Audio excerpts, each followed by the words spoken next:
మానవుడా ఆనందం ఎక్కడ ఉందిరా. కొంచెం గట్టిగా నేను చెప్పడం ఎక్కడ చెప్తారేమో పక్కన సరే. ఆనందం ఎక్కడ ఉందిరా ఓ మానవుడా ఆనందం ఎక్కడ ఉందిరా. పాడుకుందామా?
ఈ పాట నేను ఎప్పుడు రాశానంటే మరి చాలా బిజీగా మరి సేవలు తిరుగుతున్నప్పుడు కారుల్లో చక్కగా యూనివర్సిటీస్లో మాట్లాడినప్పుడు, సిటీస్లో మాట్లాడినప్పుడు, స్టేట్స్ వెళ్ళి మాట్లాడుతున్నప్పుడు మరి బిజీగా మరి అన్ని రకాలుగా హైఫైగా ఉన్నప్పుడు నేను అంత సంతోషంగా లేదు. ఎప్పుడైతే ఒక దర్శనంతో ఆ వాటిని విడిచిపెట్టి దేవుని చిత్తాన్ని జరిగించటకు మొదలు పెట్టానో అప్పటి నుంచి నాకు తెలియని ఒక సంతోషం. అప్పుడు నేను చిన్నప్పటి నుంచి నేను పెరిగిన లగ్జరియస్ లైఫ్ అంతా కూడా జ్ఞాపకం చేసుకుని మరి పాఠం రాయడం జరిగింది. వస్తువులో ఉందా, వాహనంలో. చాలామంది విలువైన ఒక రోలెక్స్ వాచ్ పెట్టుకుని ఏమనుకుంటారు, దాన్ని చూసుకుని ఇది పెట్టుకుంటే నాకెంతో ఆనందం. నిజానికి ఆనందం అందులో ఉందంటారా? ₹1,00,000 పెట్టి పరుపు కొన్నా ఏం కొనలేము, నిద్ర.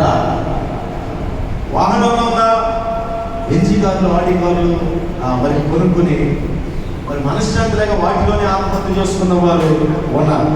మరి పరుగులో ఉందా, మన రాయలసీమ ఎక్కువ పరువు మేసాలు తిప్పుతాం కదా, పరువు హత్యలు ఎన్నో జరిగాయి కదా. పరుగుల ఆనందం ఉందా? లేదు. కులముల ఆనందం ఉందా? అస్సలు లేదు. మన ప్రభులో కులము లేదు, మతము లేదు. క్రైస్తవులని కేవలము ప్రేమ కులం. దేవునికి స్తోత్రం. హల్లెలూయా. ఒక్క దేవుని సన్నిధిలో మాత్రమే కుల మత తారతమ్యం లేకుండా